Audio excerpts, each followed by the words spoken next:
Welcome to Warfare Codex. If you enjoy fascinating and unusual history, make sure to like this video and subscribe for more incredible stories. Now, let's dive into the strange and extraordinary world of history's most unique individuals. The first rays of sunlight seep through the cracks in the stone walls, yet I am already awake, for a night's day begins far earlier than the rest. The chill of the early morning air bites into my skin as I sit up on my straw mattress, the faint scent of sweat and leather still clinging to my body from the previous day's battle. The comforts of a warm bed are not for me. The weight of my armor, the responsibility of my oath, and the call of duty are all I know. I rise swiftly, my muscles aching from the strain of yesterday's battles, but there is no time to rest. The clash of steel and the thrill of the fight always pull me back into action. As my feet hit the cold stone floor, I make my way to the small corner of my chamber where I kneel in silent prayer. I call upon the divine protection of the gods, seeking strength for the trials that lie ahead.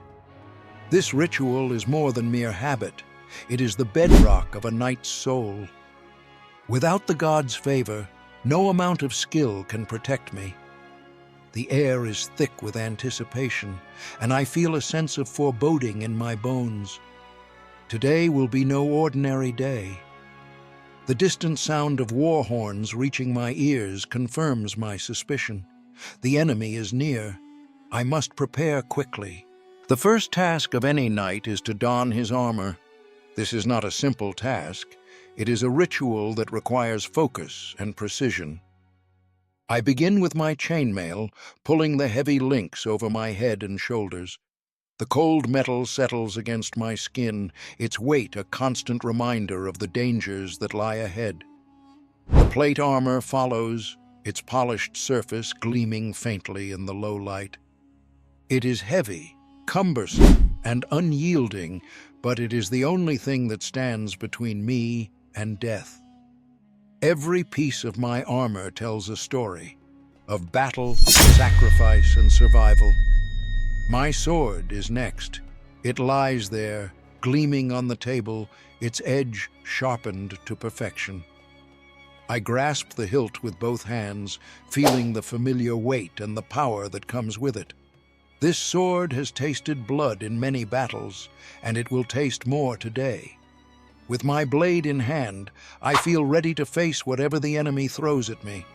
But the armor and sword alone are not enough. I turn to my faithful steed. The bond between a knight and his horse is unspoken but profound. This beast is more than just a means of transport. It is my companion, my partner in battle. I stride to the stables, where the horse stands waiting, its manes braided, its coat shining in the dim light. I check the saddle and the stirrups, ensuring everything is in place. The horse's armor goes on next, piece by piece, until it is as protected as I am. With a final look at the steed, I mount and prepare for the day ahead. Together, we are an unstoppable force, united in our purpose. A knight's life is not one of luxury. There is no time for extravagant feasts or indulgent meals. We must eat quickly, for the day ahead is uncertain, and time waits for no one. Today, the morning meal consists of simple bread, stale and hard, but enough to fill the stomach. A small piece of cheese accompanies it, offering a moment of flavor amidst the blandness. There is stew, a hearty mixture of roots and whatever game has been hunted recently. It is not a meal for pleasure, but for necessity. The nutrients and energy it provides will fuel me through the day's battles, and that is all that matters. As I eat, the sounds of preparations fill the air, the clatter of armor, the neighing of horses, the murmurs of fellow knights. We all know what awaits us. A knight's duty is never free of danger. Each bite is fuel, for we will need every ounce of strength to face what lies ahead. I finish my meal in haste, for the battle is upon us. The war horns are louder now, a resounding signal that the enemy is at our gates. I rise from the table, my armor now fully secured.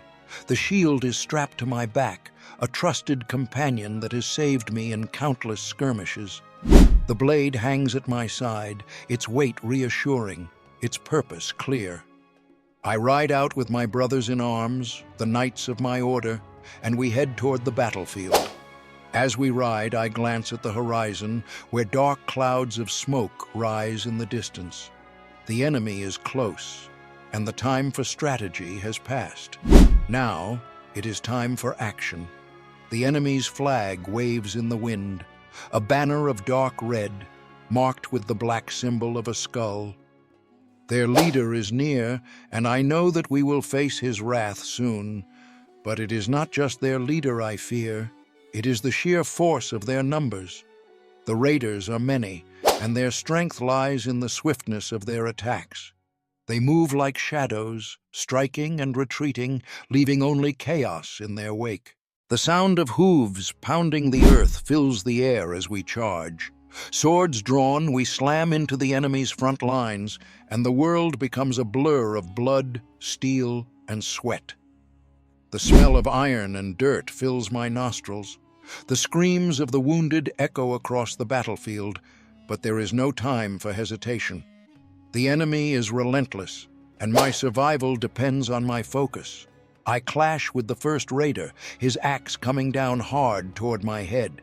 I raise my shield just in time, the force of his blow reverberating through my arm. The battle axe strikes my shield with a deafening crash, but my shield holds firm. With a swift strike, I drive my sword into his side, and he crumples to the ground. But there is no time to celebrate. Another foe approaches, his mace swinging toward me. I dodge, but not fast enough. The mace strikes my shoulder, and I feel a jolt of pain. My armor absorbs most of the blow, but I know that wounds like these will accumulate as the battle rages on. As I push forward, I see him, the enemy leader. He is a giant of a man towering over the battlefield. His battle axe is the size of a small tree, and his armor is dark and menacing, adorned with the skulls of his victims. His eyes burn with the promise of death as he locks onto me. This is my challenge, and I will face it head-on. The ground seems to shake as we approach one another. I raise my sword high, ready to strike. He charges, his axe raised above his head, and with all his strength, he swings it down toward me. I manage to deflect the blow with my shield, but the impact nearly sends me to my knees. His strength is overwhelming, but I will not falter. With a roar, I swing my sword, aiming for his chest. He blocks with his axe, but the force of my strike pushes him back. We clash again and again, each blow feeling like the weight of the heavens themselves. I can feel my strength waning, but I know that I must defeat him. With one final decisive blow, I strike. My sword pierces his armor, and he falls to the ground, his axe slipping from his hand. The enemy leader is dead, and with his fall, the tide of the battle shifts. The battle is won, but the victory is bittersweet. The battlefield is littered with the fallen, both friend and foe alike. I ride through the carnage, my heart heavy. This is the price of war, but as a knight, it is my duty to protect, to rebuild, and to ensure that the people I fight for remain safe. I dismount and begin helping the wounded. There are many. I find a young squire who has been wounded in the leg. His face is pale, but his eyes are filled with gratitude. I offer him water and help him onto his feet. As I look around at the wreckage of the village, I know that my work is not done. A knight is not just a warrior. He is also a healer, a protector, and a leader. As the sun sets, I remove my armor, feeling the weight of the day lift off my shoulders. My muscles ache. My body is covered in dirt and blood, but I know that this is the life I have chosen. There is no rest for me, only duty and honor. I sit by the fire looking out over the battlefield. The dead are buried, and the wounded are tended to. The night is still, but my mind is restless. Tomorrow will bring new challenges, new threats. A night's work is never done, but for now, I close my eyes, knowing that I have served my purpose. Thanks for watching Warfare Codex. If you enjoyed this journey into history's strangest figures, don't forget to like, subscribe, and hit the bell icon for more amazing stories. See you in the next one.